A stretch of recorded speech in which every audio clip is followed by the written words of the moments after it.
Hey everyone, welcome to Velar. Today we're going to fix the issue causing the Windows keyboard to stop working.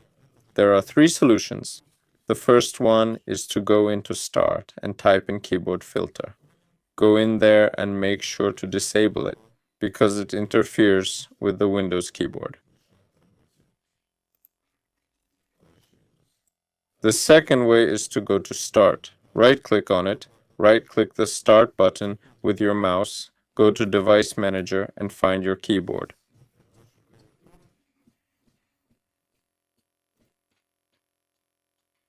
Right-click your keyboard. Click Update Driver, find it on your computer, select it from the list, update the driver, then restart your computer.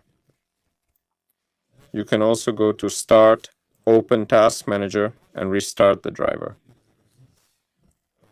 Right-click the driver and hit Restart. Now let's see if it works. You can also try the on-screen keyboard. Yes, it's called the Screen Keyboard program. Check if the Windows key works there. That's all. This has been Veller. See you all later.